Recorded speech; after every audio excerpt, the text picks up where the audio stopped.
કોકરિયા તળાવ છે, ટ્રેનની મજા માણી રહ્યા છે લોકો. આજે શિવરાત્રીનો માહોલ છે, રવિવાર ભીડ પણ બહુ છે.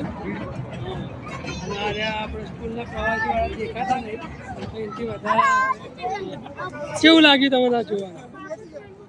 હા લેડો